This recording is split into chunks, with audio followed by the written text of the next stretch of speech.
जगन्नाथ। आज कार्यक्रम रे उपस्थित समस्त विदग्ध स्तोत्रमंडली को मु प्रणाम जनाउछि एवं आजिर कार्यक्रम को स्वागत करुछि। स्वामी विवेकानंद लोक संसद विचारधारा विभाग ढेंकानाल जिला शाखा आम संस्कृति आम ऐतिह्य शीर्षक ई पाठचक्रमालार 60तम आलोचना चक्र रे आजिर प्रसंग रही भक्त कवि दीनकृष्ण दास को जीवन दर्शन। जीवन दर्शन अर्थात जीवन को देखिबार दार्शनिक दृष्टिभंगी, जीवन को देखिबा एवं बुझिबार आमर भावधारा मतामत और चिंताधारा को बुझाए। मानव ए पृथ्वी पृष्ठ रे जन्म ग्रहण करिछि, से काहींकी आसीछि, केमिति बंचिबा उचित, जीवनर लक्ष्य कौन, एही सब प्रश्नर उत्तर जेभଳି आमे देउछु से भाव को जीवन दर्शन कुहा जाए। यह मानव जीवन मूल्य नीति आदर्श और उद्देश्य सहित जड़ित। अति सरल भाव में कहले जीवन को आमे किपरि देखु भाबु एवं बंचु ताहार सामग्रिक धारणा। जेपरिक दीनकृष्ण दास को जीवन दर्शन थिला भक्ति, भगवान को प्रति निष्ठा और आत्मसमर्पण उपरे पर्यवसित।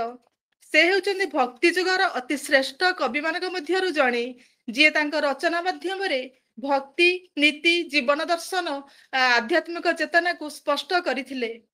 दीनकृष्ण का जीवन दर्शन मूलतः श्रीकृष्ण भक्ति रे आधारित, जी जीवन को मानव शरीर रे दिव्यतार अभिव्यक्ति भाव रे देखिथिले। से कहिथिले भगवान का प्रेम और भक्ति हेउची मानव जीवन सर्वोच्च लक्ष्य। तेणु से जीवन को भक्ति भाव रे आगे नेबा को उपदेश देइथिले एवं भगवान का नाम स्मरण करी मोक्ष प्राप्ति पाइहेबो बोली कहिथिले। तेबे आमे संक्षेप रे एतिकी बुझिबा भक्ति हेउची मुक्तिर पथ, मनुष्य भगवान को अंश, सत्य सरलता दया हेउची जीवनर आधार एवं राधा कृष्ण प्रेम हेउची भक्तिर श्रेष्ठ रूप। आज ए विषय विशद भाव रे आजर आलोचक ठारू आमे सुनिबा। ए मास हेउची पवित्र कार्तिकर मास, धर्मर मास। ए मासरे काय मन वाक्य रे भगवत प्राप्तिर मार्ग रे आमे धार्मिक आलोचना पठन चिंतन श्रवण मनन द्वारा पुण्यर मार्ग रे अग्रसर हेबा। से राधाकृष्ण प्रेम शून्यतारु पूर्णता प्राप्तिर अभिलाष, प्रेमर उच्चतम रूप और दार्शनिक भावबोध। आज एमिति किछि आमे विस्तृत भाव रे सुनिबा आजर आलोच्य प्रसंग रे। ता पूर्वरु मु वंदनागान करिया पई सुश्री हरप्रिया प्रति को आमंत्रण करुछि। मैडम वंदनागान करिवे। सर्वेभ्यो नमो नमः। जय जगन्नाथ। चतुर्भुजो जगन्नाथ कंठशोभितकौस्तुभ पद्मनाभो वेदगर्भ छन्दसूर्यो विलोकनाहं जगन्नाथो लोकनाथो नीलाद्रिसपरो हरि दीनबन्धो दया सिन्धु कृपालो जनरक्षकः कम्भुपाणि चक्रपाणि पद्मनाभो नरोत्तमः जगतं पालको व्यापी सर्वव्यापी सुरेश्वरः लोकराजो देवराजो शक्रभूपशभुपतिः नीलाद्रिपतिनाथाश्च अनंत पुरुषोत्तमः।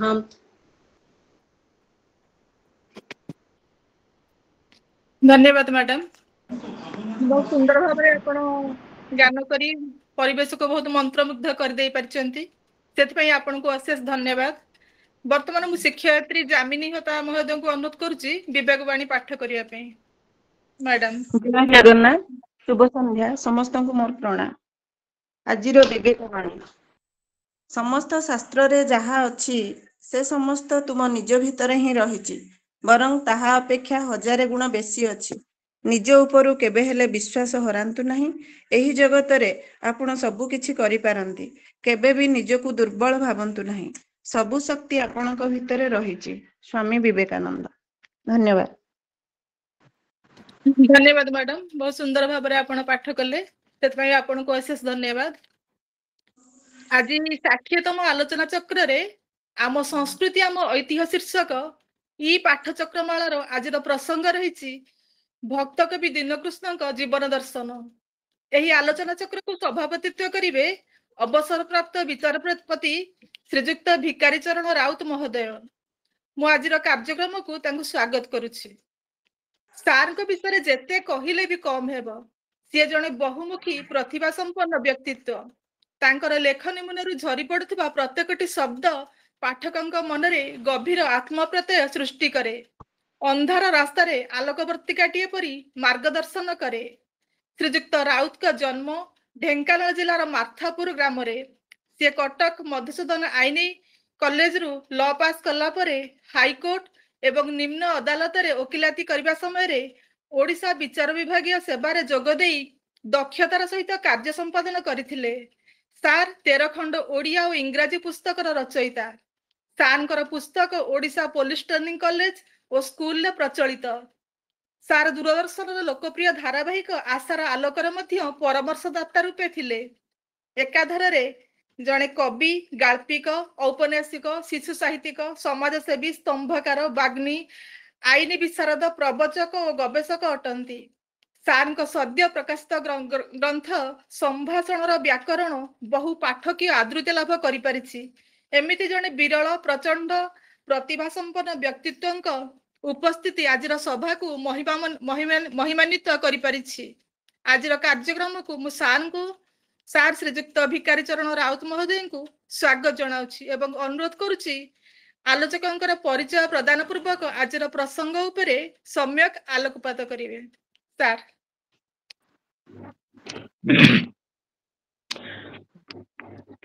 ଧନ୍ୟବାଦ ନିବେଦିତା। ସମସ୍ତଙ୍କୁ ଶୁଭ ସନ୍ଧ୍ୟା। ଆଜିର ପ୍ରସଙ୍ଗ ଅଛି ଦୀନକୃଷ୍ଣ ଦାସଙ୍କର ଜୀବନ ଦର୍ଶନ ଉପରେ ଆଲୋଚନା। ଆଜିର ଆଲୋଚକ ଆମର ପ୍ରଥିତ ଯଶା କବି, ଅଧ୍ୟାପକ ଏବଂ ପାଲା ଗାୟକ ଦୁର୍ଗା ମାଧବ ପୃଷ୍ଟି ଅଛନ୍ତି। ସେ ଆମର କବିଙ୍କର ତାଙ୍କ ଜୀବନ ଦର୍ଶନ, ତାଙ୍କ ସାହିତ୍ୟ ଆଉ ଏହା ଉପରେ ସେ ବିଶେଷ ଭାବେ ଆଲୋକପାତ କରିବେ। କାହିଁକି ନା ଆମର କବି ସମ୍ରାଟ ଉପେନ୍ଦ୍ର ଭଞ୍ଜ ତାଙ୍କର ଲେଖା ଆରମ୍ଭ କଲା ବେଳେ ସେ ଜୟଦେବ ଏବଂ ଦୀନକୃଷ୍ଣ ଦାସଙ୍କୁ ଆଉ ସେ ସମ୍ମାନ ଦଉଥିଲେ। ଆଉ ତାଙ୍କୁ ମଧ୍ୟ ତାଙ୍କର ପଦାଙ୍କ ଅନୁସରଣ ସେ କରିଛନ୍ତି ବୋଲି ନିଜେ ସ୍ୱୀକାର କରିଛନ୍ତି। ସେ ରାମ ତାରକ ମନ୍ତ୍ର ସାଧନ କରିକିରି ପ୍ରଭୁଙ୍କର ଓଡଗାଁ ଆମର ରଘୁନାଥ ଜୀଙ୍କର କୃପା ଲାଭ କରି ଲେଖନୀ ଚାଳନା କରିଥିଲେ। ତେଣୁ ସେ କହିଛନ୍ତି ରାମ ତାରକ ପରସାଦେ ମୋହର କବିପଣ ଉଦେ। ତେଣୁ କବି ପ୍ରତିଭା ଜଣଙ୍କର ବିକଶିତ ହୁଏ, ସେ ସେଇଟା ଭଗବାନଙ୍କର ଆଶୀର୍ବାଦ ନଥିଲେ ସେଇଟା ହେଇପାରେ ନାହିଁ। ଆଉ ଯୋଉଠି ରବି ଯୋଉଠି ପ୍ରବେଶ କରିପାରିବ ନାହିଁ, କବି ସେଇଠି ପ୍ରବେଶ କରିପାରିବେ। ଏବଂ ଆମର ଆଜିର ପ୍ରସଙ୍ଗ ଯୋଉ ରହିଛି ଦୀନକୃଷ୍ଣ ଦାସ, ସେ ଜଣେ ପ୍ରଚଣ୍ଡ ସ୍ୱାଭିମାନୀ କବି ଥିଲେ ଏବଂ ରାଜାଙ୍କର ସେ ଅନୁରୋଧକୁ ପ୍ରତ୍ୟାଖ୍ୟାନ କଲେ। ସେ ପୁରୀ ରାଜା ତାଙ୍କୁ କହିଥିଲେ ଯେ ତମେ ମୋ ନାଁରେ ସବୁ କବିତା ଲେଖ, ମୁଁ ତମକୁ ସବୁ ପ୍ରାଚୁର୍ଯ୍ୟ ଭିତରେ ତମକୁ ରଖିବି, ଧନ ସମ୍ପଦ ଦେବି। ତାକୁ ସେ ଆଉ ପ୍ରତ୍ୟାଖ୍ୟାନ କରି କେବଳ ଜଗନ୍ନାଥଙ୍କର ଜଣାଣ ଗାଇଲେ ଏବଂ ରାଧାକୃଷ୍ଣଙ୍କ ଉପରେ ତାଙ୍କର ସବୁ ଲେଖା ସେ ଲେଖିଛନ୍ତି। ତେଣୁ ଆସନ୍ତୁ ଆଜି ଆମେ ଶୁଣିବା। ଆମ ପାଖରେ ଅଛନ୍ତି ଆଉ ବିଶିଷ୍ଟ ଏବଂ ବିଦ୍ୱାନ ପଣ୍ଡିତ ଆମର ଦୁର୍ଗା ମାଧବ ପୃଷ୍ଟି। ତାଙ୍କ ଶ୍ରୀମୁଖରୁ ଆମେ ଦୀନକୃଷ୍ଣ ଦାସଙ୍କ ଜୀବନ ଦର୍ଶନ ଉପରେ ଆମେ ଶ୍ରବଣ କରିବା। ଶ୍ରୀ ଦୁର୍ଗା ମାଧବ ପୃଷ୍ଟି।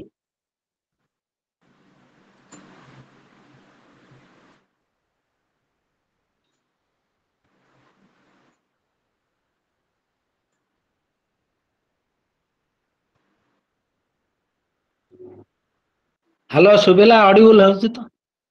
ଆଜ୍ଞା, ଆରମ୍ଭ କରିବା ତ? ଆରମ୍ଭ। ଚଳ ନିବାସାୟ ନିତ୍ୟାୟ ପରମାତ୍ମନେ ବଳଭଦ୍ର ସୁଭଦ୍ରାଭ୍ୟାଂ ଜଗନ୍ନାଥାୟ ତେ ନମଃ। ଶୁଭ ସନ୍ଧ୍ୟା। आज ये पाठ चक्रमाला जोग देथिबा समस्त शत्रुवर्ग को मु मोर हृदय गभीरतम प्रदेश प्रणाम जनाऊँ। आज आलोच्य प्रसंग होची कवि दीनकृष्ण जीवन दर्शन। परिचालिका महोदय संयोजिका महोदय तो आपण मान समस्त सूचना देइचंदी, तेबे मु ताकु टिके विस्तृत करबा चाहूची। स्थूल जगत को पार्थिव नयन रे देखिबा होची दृष्टि। सही दृष्टि को दिव्यानुभूति रे परिप्रकाश करबा होची दर्शन। पुणी सामाजिक पृष्ठभूमि उपरे सही दर्शन को निजर मत प्रकाश करी सार्वजनिक करबा होची दार्शनिक मतवाद। जदि यही चिंताधारा को आमे ग्रहण करिबा, गोटे उदाहरण माध्यम रे मु आपण मानकू ताकू टिके सूक्ष्माति सूक्ष्म करबा को चाहे, सहज सरल करबा को चाहे। उदाहरण स्वरूप सारा जगत को आमे ब्रह्म बोली कहि था, किंतु जगत ब्रह्म नुहे।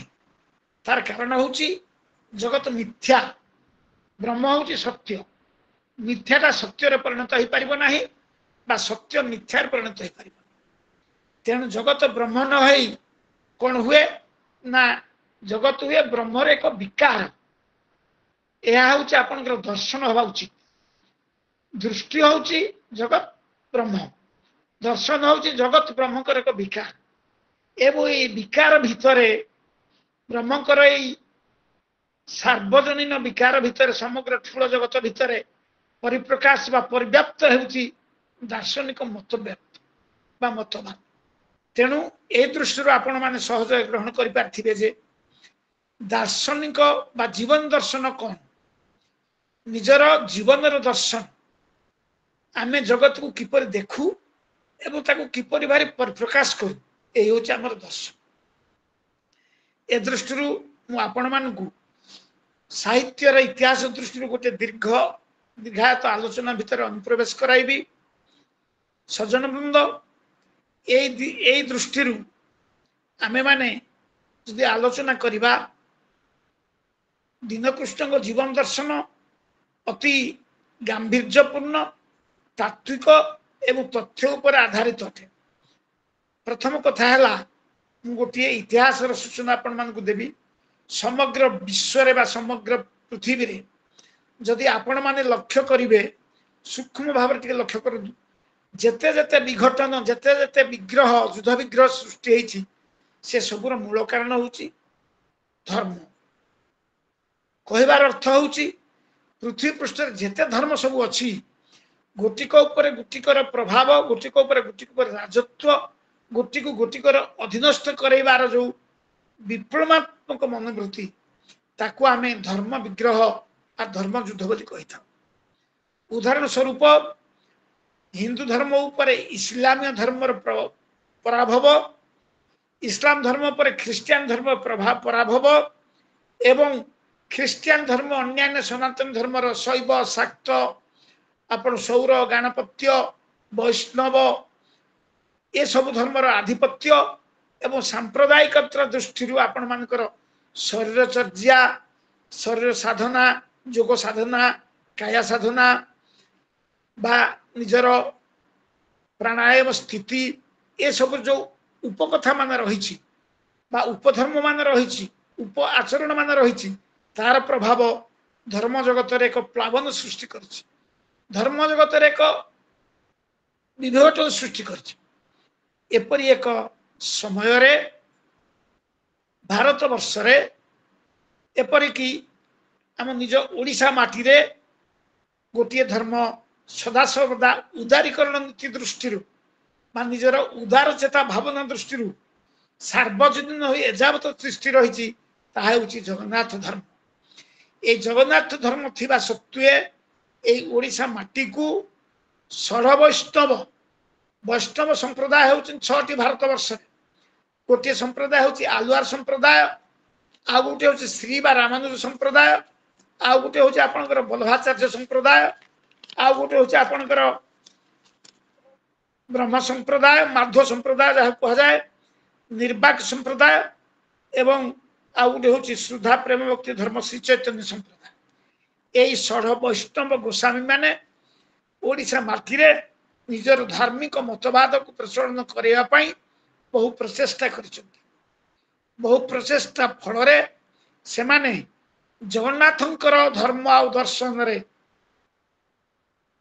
माने हारी जाई तांको धर्म दर्शन सहित सम्मिलित हो निजक सामिल कर तेणु यही एक घड़ी मुहूर्त आम ओडिशा माटी जो जो धर्म मान सबू बढ़ी उठी से धर्म समाज रे बड़ कुप्रभाव प्रस्तार करथिला मु अन्य संप्रदाय कथा कहबा चाहू नाही ए छड़ संप्रदाय संपर्क भीतर टिकी टिकी सूचना देवी आलवार संप्रदाय होचंती उत्तर प्रदेश दक्षिण भारतर गोटी संप्रदाय जो मानकू अन्वार कहा जाए बा तागर आभिरी बोली कहा जाए आभिरी शब्द रहउची आभिरी एक संस्कृत शब्द से शब्दर अर्थ होची गोपालक जो माने जाजावर जीवन यापन करी गो महिषादि पालन कर जीविका निर्वाह कर एवं आभिरी अर्थ गोप नारी गोपाल नारी तांको संप्रदाय रे से माने देहानुभूति को अनुभव करथिले एवं अलुआर माने बा अनुआर माने एई आभिरी मान को धरी संगीत गान करी मोहरी पछे चली नृत्य गीत आदि नियोजित थिले से भावुले यार माध्यम जीवन को आम उपभोग करि परिबा जीवन रे मुक्ति पाई परिबा किंतु कालक्रमे यही वैष्णव तत्व भितर व्यभिचार प्रवेश कला से समय मुंड टेकी उठिले रामानुज संप्रदाय माने श्री संप्रदाय श्री शब्दर अर्थ आपण जानते लक्ष्मी तेणु से दृष्टि रामानुज संप्रदाय मतवाद दृष्टि आम जगन्नाथ मंदिर को श्री मंदिर कहा जाए यह हूँ प्रथमतः लक्ष्मी मंदिर नृसिंह लक्ष्मी एठारे लक्ष्मी नृसिंह पूजा पाउथिले आपण माने इतिहास समस्त जानती जगन्नाथर साहित्यर गवेषक माने कहती एवं पूरी श्रीक्षेत्र रे लक्ष्मी नृसिंह मंदिर हूँ आद्य मंदिर तेणु ये श्री मंदिर को विशेषत्व दे रामानुज संप्रदाय वैष्णव माने जगन्नाथ पाखरे पूर्व आभिरी मानकर जो लीला कीर्तन को अनुप्रवेश कराई से प्रचार प्रसार करैले से कीर्तन सब आरंभ है तापर माध्वाचार्य आसिले माध्वाचार्य कहले द्वैतवाद हूँ श्रेष्ठ अर्थात जीव परम ए दुईकर मिश्रण रे आत्मार तृप्ति आत्मार मिलन रे आत्मार तृप्ति एवं तांको परे परे सनक संप्रदाय निर्वाक संप्रदाय कहले अद्वैतवादर कथा कहले ना ब्रह्म होची एक जीव होची भिन्न जीव सत्ता ब्रह्म ठार उत्पन्न एवं जीव जते बेले परम सहित सम्मिलित हो जाए जीव जते बेले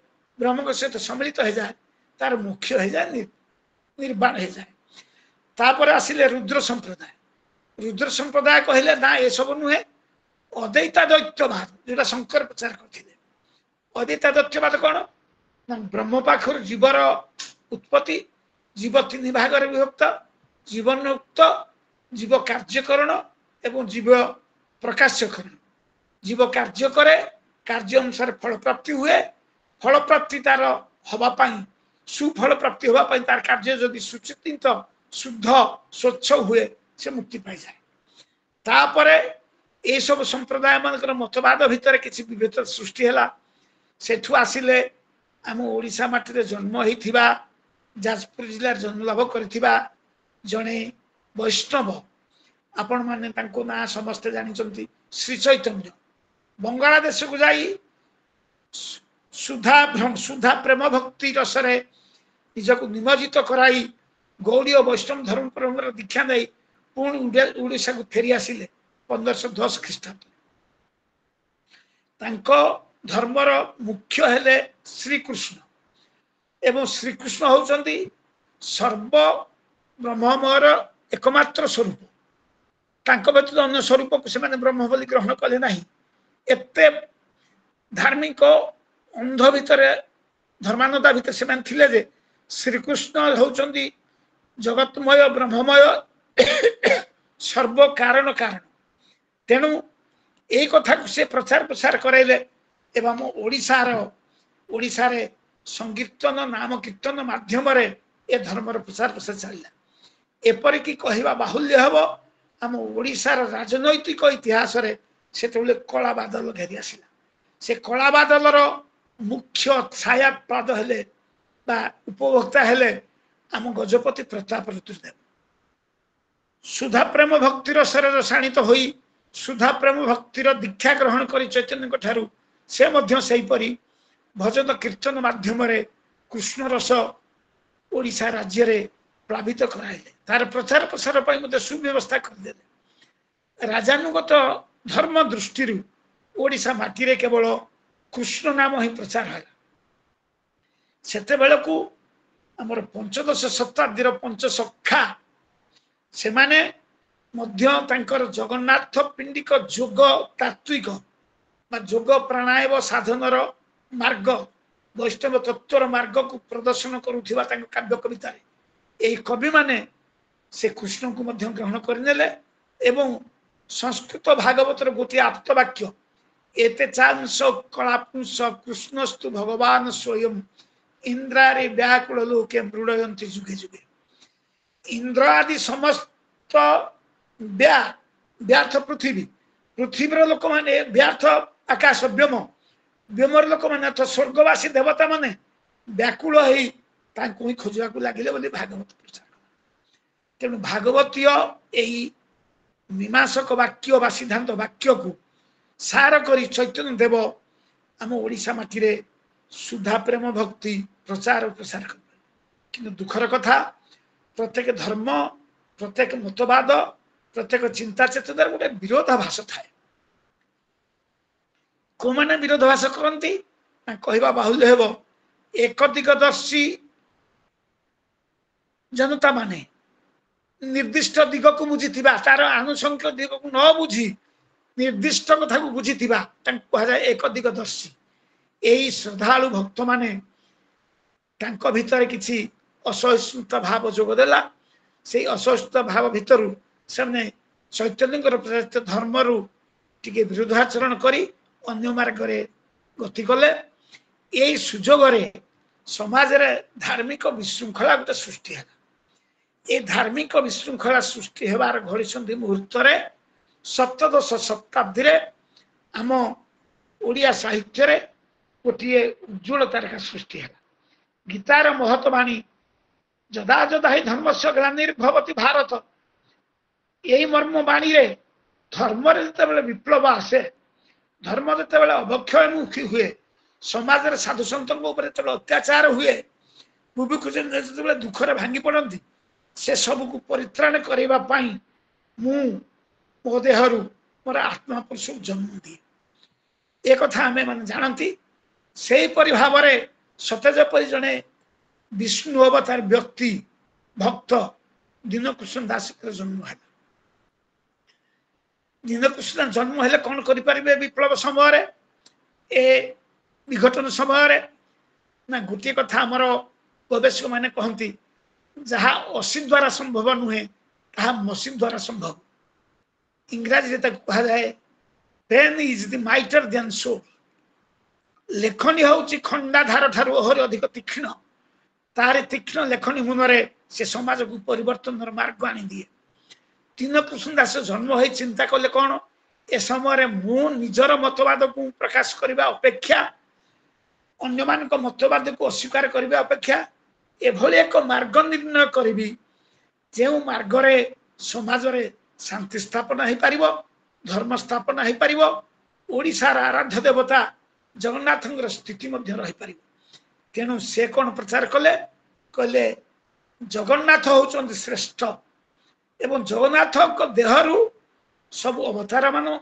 बाहर होइचंती ओडियार भक्त कवि माने प्रचार कर से दृष्टि सुवर्णरु हुए जथा नाना अलंकार नीलाद्रि चंद्रमा अंगु समस्त बाहर लीला सरी गले पुणी से देहे मिशंती अवतारी पुरुष हे जगते बोलांती तार अर्थ जी जो अवतार ग्रहण करती लीला सरी गला से माने पुणी जगन्नाथ देह लीन हो जाती यही दृष्टि गोटे सूक्ष्म दर्शन ओडिशावासी धरे दिगला कृष्ण प्रेमी मान को धरे दिगला चैतन्य देव को धरे दिगला कौन ना चैतन्य देव लीला सरी जाइए से बर्तमान जगन्नाथ देहरे आत्मीभूत हो गले आत्मा परमात्मा साथ मिशीगला तेणु चैतन्य एक अवतार कृष्ण प्रेमी माने सुधा भक्ति प्रेमी माने प्रेम भक्ति धर्मी माने से माने आनंदित हो गले एवं चैतन्य को अवतार रूप ग्रहण कर ओडिशा जगन्नाथ धर्म को श्रेष्ठ बोली कहले ए दृष्टि दीन कृष्ण दास तांकर भक्तिर सात्मक काव्य जहाँ को कहते आमर संयोजिका निवेदिता रथ जे राधा कृष्ण प्रेम प्रकृत नुह तार तात्विक आलोचना आहरी एक अवसर खोजे आलोचनार अवसर खोजे से प्रमाण कर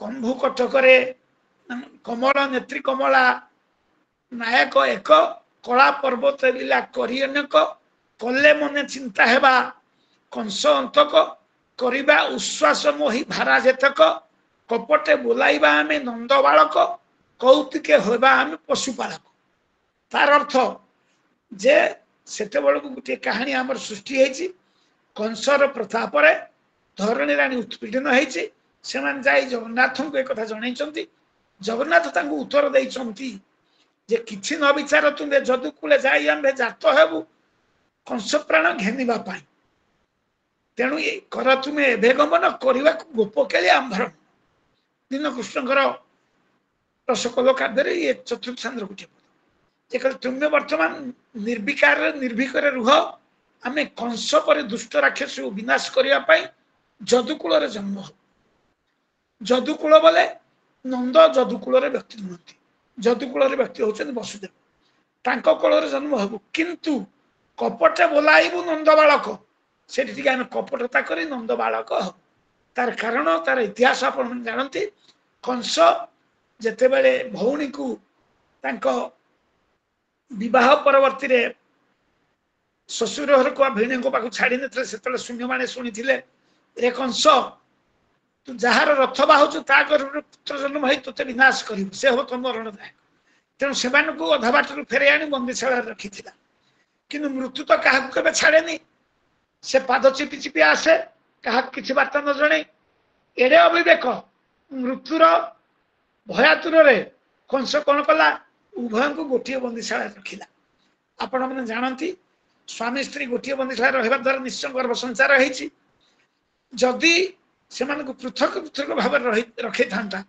हुए तो कंसर अवस्था कौन होता इतिहास कही था किंतु गर्भर संतान जन्म हुआ पर भौणी ठू मागी नहीं सत्य कर ए सब संतान मत दबु कारण एम हूँ मोर मरणर कारण तेणु मारिदेव चेष्टा कर दृष्टि जगन्नाथ कहले यह तो आग को अच्छी जी आगम कथा जाने भविष्य कथा जाने जी पछ कथा को अनुभव करे जी सृष्टि करे संहार करे प्रलय करे ये सबू भगवान को 8टी हूँ गुण सुतरां भगवान ये कहले कपटे बोलाई आम नंद बालक कपटे जाई नंद घरे पुत्र भाव बढ़ी एवं गोपालक भाव मो जीवन यापन करी तेणु मोर ईशित्व बसित्व मोर परिग्रह तो ब्रह्मत्व कहीं अनुभव करें ना किंतु मु जो लक्ष्य जाइए से लक्ष्य मोर साधन करी यही दृष्टि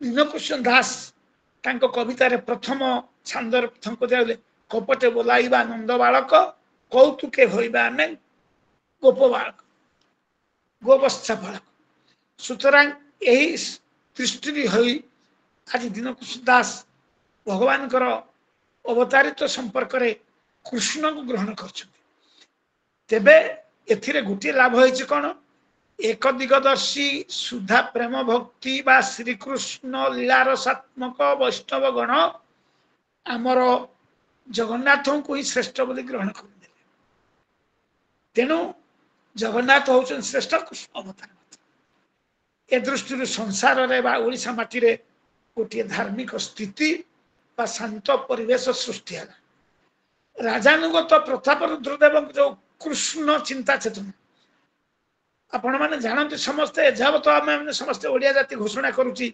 जगन्नाथ आद्य सेवक कहते गजपति से आद्य सेवक जिते कृष्ण भक्ति रे बा कृष्ण रसरे बा सुधा प्रेम भक्ति रे दीक्षित हो गले चैतन्य दीक्षा दीक्षित हो गले से कि अवस्था सृष्टि हो जगन्नाथ मंदिर में आप विचार तेणु दीन कृष्ण राधा कृष्ण प्रेमर प्रचारक बा प्रसारक नुहंती से वास्तव में जगन्नाथ प्रेम भक्त जीवन इतिहास लिखिं गत आलोचना बेला से कथा कही घर बालेश्वर जिला जलेश्वर ब्लॉक निकटस्थ मुणुतुणिया ग्राम वैष्णव दीक्षार दीक्षित हो किशोर अवस्था से जगन्नाथ आसी श्री पुरुषोत्तम अवस्थान करते किंतु राजरोषर शिकार हो से सुदूर ढेंकानाल जिला तामणी नदी कूल कनकेश्वर लिंग पास एक घरिया ग्राम पाखे आसी निजर साधन कार्य आरंभ करते तेणु वास्तव में जदि आम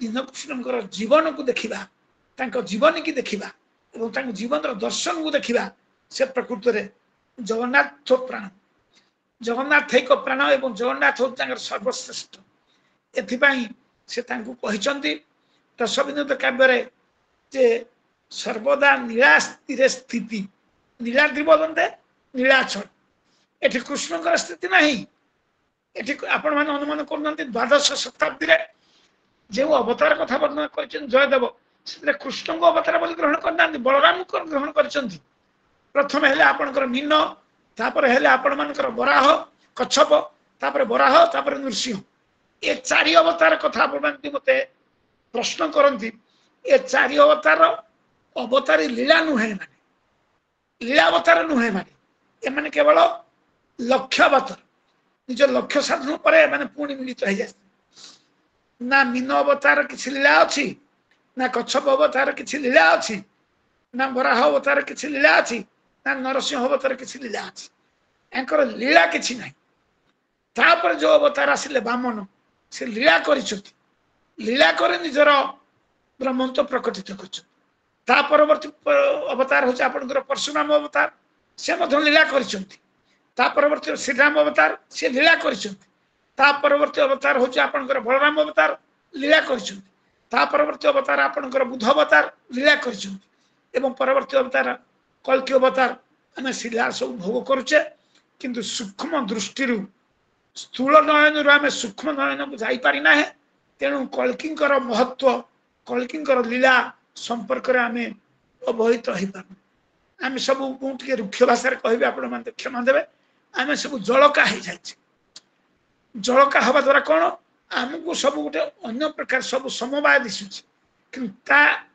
अंतकरण कौन घटुची आम कहीं उपलब्धि कर आम सब कौन चाहूँ ना त्वरित तड़त बा अल्प समय बहु आशा करूँ अल्प अध्यापन बहु बेता हवा चाहूँ अल्प पाठ पढ़ारे बड़ चाकरी चाहूँ अल्प परिश्रम बेसी धन चाहूँ आम अल्प भक्ति रूपरेख चिता तिलक भक्ति आम श्रेष्ठ भक्त हवा चाहूँ तो क्षमा करेंगे एगुड़िक मु सामाजिक समस्या कहूँ यही दृष्टि आमे माने चाहूँ कौन सी दोषर हठात गोटे परिणति आसी जाओ कौन सी कार्यकलाप गोटे हठात दंड विधान आसू आमको धैर्यर सहित समान अपेक्षा करके पड़ो कल्कि अवतार ता घटुची आपण मैंने उपलब्धि करुथिबे तेणु यहीपरि भाव में ये 10 अवतार भितर कृष्ण को अवतारी बोली मध्य द्वादश शताब्दीर कृष्ण लीलात्मक काव्य रचना करिथिबा गीत गोविंद रे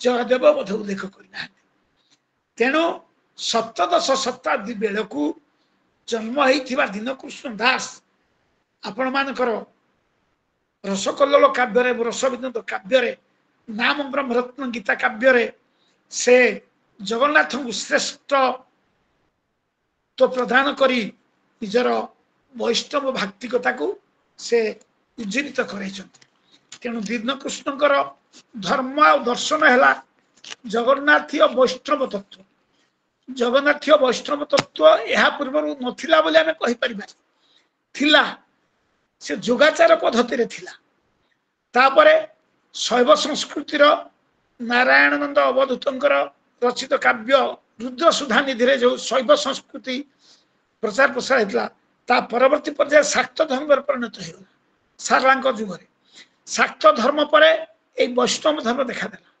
ଶାକ୍ତ ଧର୍ମ ପରେ ବୈଷ୍ଣବ ଧର୍ମ ଦେଖା ଦେଇ ସମନ୍ୱୟ କଣ କରାଗଲା ନା ପ୍ରତ୍ୟେକ ଦେବତାଙ୍କର ଗୋଟିଏ ଗୋଟିଏ ଭୈରବୀ ଶକ୍ତି ଅଛି।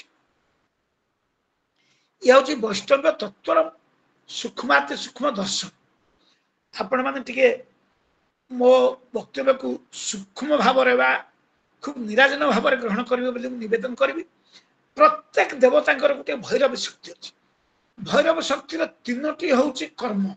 କଣ ନା ଲୀଳା, କ୍ରିୟା ଏବଂ ଶକ୍ତି। ଯୋଉଥିପାଇଁ ଆପଣ ମାନେ କହନ୍ତି ଯେ ଶକ୍ତି ବିନା ଶିବ ଶବ। यार महात्मा कौन ना शक्ति हेले दुर्गा, दुर्गा बिना शिव होचन सब। वैष्णव तत्व कहूँ शक्ति बा दुर्गा बिना शिव चल प्रचल कर जाए क्रिया शक्ति भैरवी एवं तार लीला शक्ति कौन ना भैरवी जिते लीला आरंभ करेंगे से पुशक्ति बा देव शक्ति तार लीलार विघटन करेंगे। कौटी नृत्य कराइबे, कौटी जोग कराइबे, कौटी कीर्तन कराइबे, कौटी समावेश कराइबे, कौटी सत्संग कराइबे, ये सब लीलार कथा। तेणु ये हूँ लीला शक्ति। तापर चिन्मय शक्ति बा सत्शक्ति बालिक जिते बेले भैरव शक्ति आ दैव शक्ति ये उभय मिलित हो सेते बेले ब्रह्मत्वर परिप्रकाश।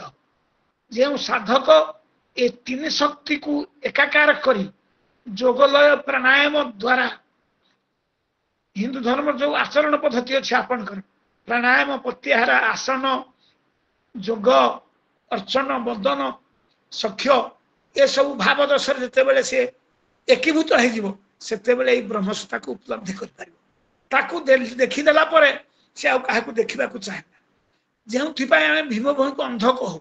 किंतु मुझे गोटे मत रखी आपण मान पाखे हमर भीम भई साहित्य अध्ययन स्वकीय मत हो पारे आपण जहाँ ग्रहण करें। भीम भई ऊपर पड़ी जिते बड़े महिमा स्वामी को देखीदे से ब्रह्मसत्ता को देखीदे से चाहूँगी हे प्रभु जो दृष्टि जो आखिरे मु आपण मूर्ति देखी से आखिरे संसार रे समस्त आवर्जना को देखा चाहे ना, संसार समस्त विषय को देखा चाहे ना, से दृष्टि मोर से पवित्र रही था। तेणु से दिव्यत्व शक्ति देते भी ठीक गीतार प्रतिपादित होपर जानते। धृतराष्ट्र संजय कहते हे धृतराष्ट्र तमें पार्थिव दृष्टि तुम पुओ मान देखुच, तुम सिंहासन को देखुच, तुम प्रतिपत्ति की देखुच, तुम महाराजत्व पण को देखुच। तेणु ए दृष्टि तुम भगवान को देखिपारनी। तेणु भगवान को देखापी ईश्वर रूप देखापी तुम दिव्य दृष्टि आवश्यक। तेणु दिव्य दृष्टि मु प्रदान प्रदान करें मत दिव्य दृष्टि मिले मुझे तुम से दिव्य दर्शन में भगवान परमात्मा प्रकाश करे। ये कथा गीतार प्रमाण है। तेणु जिते बड़े आमर भैरवी शक्ति तृतीय शक्ति रे प्रभु सहित मिलन हो जाती, देवता सहित मिलन हो जाती, से सी होती ब्रह्मत्व। तेणु श्रीक्षेत्र रे आपण मान पाखे मुझे मत साब्यस्त करुच्ची विमला होती भैरवी। एवं कहीं कहीं मत व्यक्त करती विमला आमर जाजपुर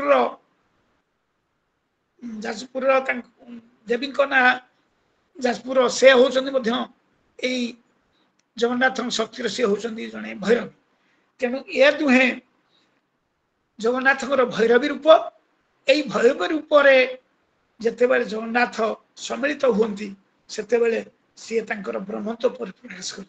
से भागवत जगन्नाथ दास खूब सरल भाव आमको बुझाईदे मो माया मत अगोचर किबा जानवे नर छार।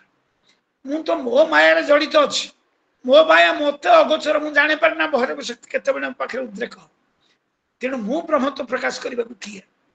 तेणु ए दृष्टि भैरवी शक्ति भाव आमर विमला एवं जाजपुर देवी आमर विरजा श्रीक्षेत्र में अवस्थित। सुतरां वैष्णव शक्तिर ए तत्व जिते से बुझिले कृष्ण प्रेम भक्तिर वैष्णव मान अन्य भाषा कहवा श्री चैतन्य पंथीर अन्य भक्त मान बुझे दिगला जे कृष्ण जदि होती देव पुरुष ब्रह्म पुरुष ରାଧା ହଉଛନ୍ତି ତାଙ୍କର ଶକ୍ତି। ରାଧା ବିନା କୃଷ୍ଣଙ୍କର ସ୍ଥିତି କିଛି ନାହିଁ। ଆପଣ ମଧ୍ୟ ଆମର ଆର୍ଷ ସାହିତ୍ୟ କରିବାର ଅର୍ଥ ଯୋଉ ପୁରାଣ ଉପପୁରାଣରୁ କାବ୍ୟ ଗୁଡ଼ିକ ସୃଷ୍ଟି ହେଇଛି ସେଥିରୁ ଆପଣମାନେ ଉପଲବ୍ଧି କରନ୍ତୁ ରାଧା ବିନା କୃଷ୍ଣ କେବେ ନାହାନ୍ତି। এই ଦୃଷ୍ଟିରୁ ଅଭିମନ୍ୟୁ ସାମନ୍ତ ସିଂହାର ତାଙ୍କ ବିଦଗ୍ଧ ଚିନ୍ତାମଣି କାବ୍ୟରେ ଗୋଟିଏ ପଦ ଆପଣ ମାନଙ୍କୁ ସୂଚାଇ ଦେଇଛନ୍ତି, ଅପ୍ରାକୃତ ପ୍ରେମ ମୂର୍ତ୍ତି ଜୟ ରାଧା ହରି, ଅବ୍ୟକ୍ତ ଲୀଳାକୁ ବ୍ୟକ୍ତ କର ଅବତୁରି। हे हरि, हे मुरारी, हे कृष्ण, हे जगन्नाथ। हरि शब्द ए दृष्टि हरे जे हरण करि पारे समस्त दुख को हरि ए दृष्टि कृष्ण दा आकर्षण नाम होते कृष्ण। आकर्षयति कृष्ण, कर्षयति कृष्ण, किंतु हरयति हरि। राधा सहित हरि की जोड़िबार अर्थ होउची राधा होउचंदी भैरवी शक्ति, चिन्मयी, आह्लादिनी, प्लाविनी। ये तीन शक्तिर समाहार राधांकर स्वरूप। से कौन सी मानव देही जड़े नायिका नुहंती, से कौन सी सुंदर लावण्यमयी नारी नुहंती। कहीं गोटे जुक्ति आप थई दउची, गोपपुर राधा होचन सुंदरी, गोपनगर रानी। कृष्ण को जो 8 वर्ष समस्त लीला गोटे 8 वर्ष युवक साथी गोटे 24 वर्ष बा प्रौढ़ा युवती उपयुक्ता युवती केबे दैहिक लीला करि पारे।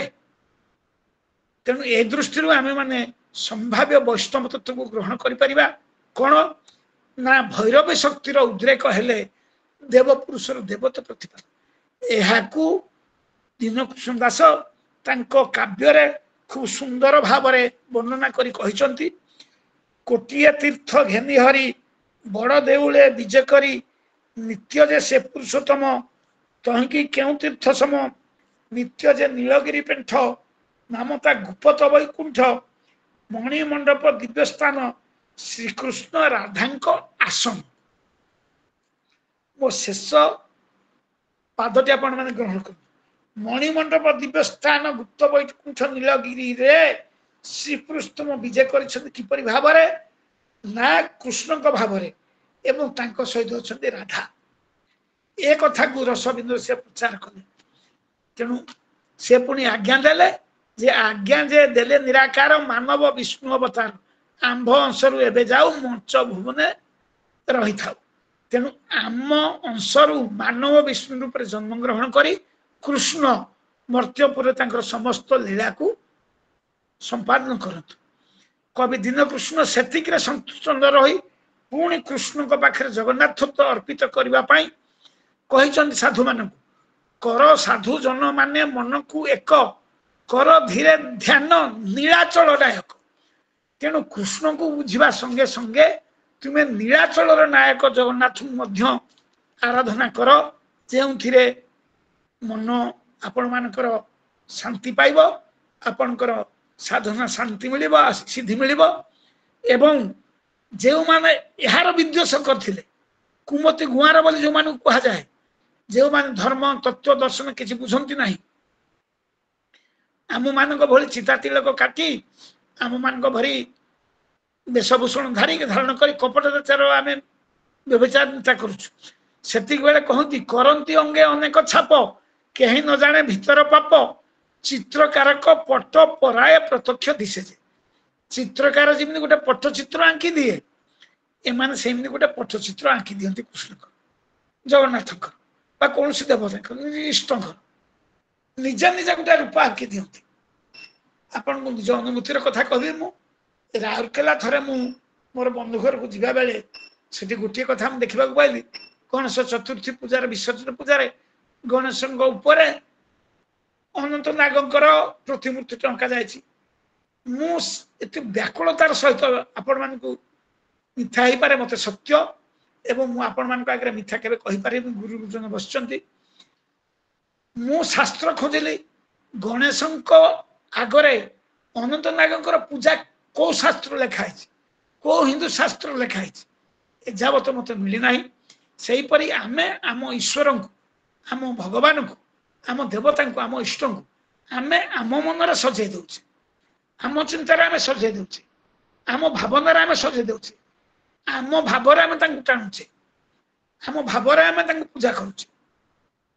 किंतु ए भाव तांकर नुह तांकर निर्धारित नीति नियम चिंता चेतना स्वरूप अच्छी जहाँ को आम अलौकिक भाव ग्रहण करवा अप्राकृत भाव ग्रहण करवा सजन ये हूँ वैष्णव तत्व तेणु यही वैष्णव तत्व को कवि दीनकृष्ण अति सहज सुलभ गुण रे शुद्धा प्रेम भक्ति जो रस जो धर्म ओडिशा विप्लव आनी देथिला एपरिक छटी गोस्वामी छटी वैष्णव तत्व एते प्रत्यक्ष भाव में समाज रे किसी गुरु दायित्व बहन कर चैतन्य देव जो गुरु दायित्व बहन करते आपण परिप्रेक्षी में बर्तमान सांप्रतिक परिस्थिति गोटे कथा कहवाक जाऊँगी मत क्षमा देवे गोटे समालोचक भाव में कहूँ एबे 2-3 तले खबर कागज पृष्ठार पढ़िली इस्कन अनुष्ठान असमय रथ यात्रा करने जाउछंदी बोली आम गजपति दिव्यसिंह देव तांको बार बार परामर्श अनुनय अनुरोध करिसंती ए परंपरा को आपण बाद दे अन्य समय रे बा असमय रथ यात्रा करंतु नाही ये गोटे स्थूल मत कि ता भीतर तत्वटी कौन आप विचार करुँच पुनर्बार से ही बंगला माने पुनर्बार से ही बंगीय साधु सन्त माने ओडिशा रे कृष्ण तत्व कृष्ण धर्म सुधा भक्ति प्रेम धर्म को प्रचार करने अंतस्रोत लगी पड़े आपण मान को मुझे 5 वर्ष तल को नहीं जी 5 वर्ष तले आपण माने ओडिशा रे कीर्तन जगत रे महिला बानु केबे पाइथिले एबे महिला पुरुष मिसिक कीर्तन करछन जोटा प्रताप रुद्रंक देवक समय रे हेथिला महिला और पुरुष मिसी उदंड कीर्तन कले तार परिणति आपण माने समस्त पुरुष आपण नारी आपण माने सामाजिक व्यक्ति कौन घटिबो आपण माने जानि तार परिणति कौन घटिबो जानछन हमको अपेक्षा करबा पड़ियो से विषमय ज्वाला दंशन हवा तेणु ये अंतस्रोत बर्तमान ओडिशा रे पुणी प्रभाव विस्तार कला एका भली ठीक आमरी भली आम जगन्नाथ भात बिक्री करी पेट बसिबा क्षुद्र क्षुद्र किशोर किशोरी मानकू से दीक्षा दीक्षित कराई कीर्तन माध्यम रे उतार तरंग रे नारी पुरुष नचेबा वर्तमान इस्कन अनुष्ठान जो मुख्य दायित्व है क्षमा करेंगे जदि कथा क्या बाधि थाए तेरे यही दृष्टि दीन कृष्ण कृष्ण भक्ति रसरु समाज को मुक्ति करी श्रृंखलित जीवनचर्या रे उज्जीवित कराइबा जोग जोग संपर्क कहबा वर्तमान भारत हूँ विश्वर जोग गुरु तार कारण शरीर सुस्थता जदि शरीर सुस्थ रहे आपण साधना सुस्थ हम साधना जदि निष्ठार पहित हुए प्राणायाम आसन नियम दृष्टि जदि आपणकर साधना शुद्ध एवं स्वच्छ हो जाए ताले आपण कहते पहुँचे भाव रे पहुँचे भाव जो महाभाव परिणत हो से आपणकर प्रेम जागृत हो से प्रेम कि प्रेम ना आत्मेन्द्रिय प्रेम नुहे वैष्णव शास्त्र कहे आत्मेन्द्रिय प्रेम इच्छा केवल तृप्ति दैहिक तृप्ति कि कृष्णेन्द्रिय प्रेम इच्छा तारे बोली प्रेम प्रेम जदि करिवार अछि ता सहित प्रेम कर कृष्ण सहित प्रेम कर प्रेम जदि करिवार अछि जगन्नाथ सहित प्रेम कर प्रेम जदि करिवार अछि ब्रह्मशक्ति सहित प्रेम कर पुओ झियो नारी विषया धन कोठा पद पदवी या सहित प्रेम करी आपण मुक्ति पाई परिबे नाही जेउठी मुक्ति मिलिबो सेठी आपनकर महानुभवता दरकार महाभाव आसीगले प्रेम भाव आसीजी महाभाव आसीबा पूर्व आपनकर भाव आसीबा दरकार भाव आसीबा पूर्व आपनकर निष्ठा आसीबा दरकार निष्ठा आसीबा पूर्व आपनकर श्रद्धा आसीबा दरकार श्रद्धा आसीले ज्ञान आसीबो ज्ञान आसीले आपण तत्व जानि परिबे तत्व जानिले तुटे भ्रांति बोले आबर जगन्नाथ कहि आपनकर संसार भ्रांति तुटी जिवो एई मार्ग को अनुप्रवेश कराई दीनकृष्ण दास आम समाज रे गोटे धार्मिक परिवर्तन है जो प्रथम जो वाक्य कही जे संसार को देखा हूँ दृष्टि एवं दृष्टि को दिव्य लोचन देखा हूँ दर्शन से दर्शन को जजन जाजन अध्ययन अध्यापन दृष्टि ब्राह्मण कूल जन्म होता आमर पूज्य ବର୍ଷିୟାନ ଶଙ୍କର୍ଷଣ ଶତପଥୀ ମହୋଦୟ ଏବଂ ଆମର এই অনুষ্ঠাନର ବିଶିଷ୍ଟ କର୍ମକର୍ତ୍ତା ସମ୍ପାଦକ ଢେଙ୍କାନାଳ ଜିଲ୍ଲାର ଓଡ଼ିଶାର କର୍ମକର୍ତ୍ତା ବିପିନ ଶତପଥୀ ବ୍ରାହ୍ମଣ କୁଳରେ ଜନ୍ମ ହେଇଛନ୍ତି। ଏ ହେଉଛି ବ୍ରାହ୍ମଣ କର୍ମ। এই ବ୍ରାହ୍ମଣ କର୍ମରେ ଯେତେବେଳେ ଆମେ ଲିପ୍ତ ହେଇଯିବା, ବ୍ରାହ୍ମଣ କର୍ମ ଅର୍ଥ ବ୍ରହ୍ମକର୍ମ, ବ୍ରହ୍ମକର୍ମରେ ଲିପ୍ତ ହେଇଯିବା, ସେତେବେଳେ ଆମେ ବ୍ରହ୍ମକୁ ଉପଲବ୍ଧି କରିପାରିବା। ଶାନ୍ତି ଆମ ହୃଦୟରେ ପ୍ରତିଷ୍ଠା ହେଇଛି। ତେଣୁ ସମାଜକୁ ସ୍ୱଚ୍ଛ, ଶାନ୍ତି ଏବଂ ସହାବସ୍ଥାନ ଭିତରେ ରଖିବା ପାଇଁ ଦୀନକୃଷ୍ଣଙ୍କର ଦିବ୍ୟାନୁଭୂତିକୁ ସମାଜରେ ପ୍ରଚଳନ କରେଇ ସେ ଯେଉଁ ଦର୍ଶନ ଛାଡ଼ିଗଲେ, ତାହା ହେଉଛି ତାଙ୍କର ଜୀବନ ଦର୍ଶନ। ଏବଂ ସେ ଜୀବନ ଦର୍ଶନର ପରିଣତି ସ୍ୱରୂପ ସେ ସମସ୍ତଙ୍କୁ କରଜୋଡ଼ି ନିବେଦନ କରିଛନ୍ତି, କେମିତି ଭାବ ଆପଣ ତାଙ୍କ ଜୀବନ ଦର୍ଶନ ଉପଲବ୍ଧି। ମୁଁ ଦୁଇଟି ପଦ ଏଠି ଉତ୍ଥାପନ କରିବି, ଯୋଉ ଦୁଇଟି ପଦ ତାଙ୍କର ଜୀବନ ଦର୍ଶନର ମାନେ ମାର୍ମିକ ବାଣୀ। କର ଧରି କହୁ ଅଛି ହେ ଜନେ, କ୍ରୋଧ ଅଭିମାନ ନଧର ମନେ, କରୁଣା ହୃଦୟ ନିରତେ ହୁଅ, କୃଷ୍ଣ କଥାରେ ଏକା ମନ ଦିଅ, କର ଦିନେ ଦାନ, କହୁ କହୁ ଜୀବଟିଏ ଜୀବନ। ଆପଣ ବିଚାର କଲେ କେତେ କାକୁତି ମିନତି ହେଇଛନ୍ତି ସମାଜ ପାଇଁ। ସମାଜ ପାଇଁ ତାଙ୍କ ଆତ୍ମା କେତେ ବିହଳିତ ହେଇଛି, ଆନ୍ଦୋଳିତ ହେଇଛି, ସତରେ କେତେ ମର୍ମାହତ ସେ ହେଇଛନ୍ତି। ତେଣୁ କହୁଛନ୍ତି କ୍ରୋଧ ଅଭିମାନ ମନରେ ତ୍ୟାଗ କର, ହୃଦୟରେ କରୁଣା ଭାବ ଅନୁପ୍ରବେଶ କରାଅ, କୃଷ୍ଣ କଥାରେ ମନ ଦେବା ସଙ୍ଗେ ସଙ୍ଗେ ଦିନ ଜନ ମାନଙ୍କୁ ଦାନ କର, କାରଣ ଏ ଜୀବନ ହଉଛି କ୍ଷଣସ୍ଥାୟୀ। ଜୀବନକୁ ସେ ବୁଝିଛନ୍ତି ଏବଂ ଦାନ ଧର୍ମ ମାନବିକ ଗୁଣ କଥା ବୁଝୁଛନ୍ତି। ସେତିକିରେ ନୀରବ ରହି ପୁଣି କହୁଛନ୍ତି କେବଳ ସାଧୁ ସଙ୍ଗେ ସଙ୍ଗ ହୁଅ। ଆପଣମାନେ ଜାଣିଛନ୍ତି ଅଣୁମାତ୍ର ସାଧୁ ସଙ୍ଗ ମଣିଷକୁ ମୁକ୍ତି ଦିଏ, ଦୀର୍ଘ ଦିନର ଅସତ୍ସଙ୍ଗ ମଣିଷକୁ ନର୍କରେ ଘାଣ୍ଟି ଦିଏ।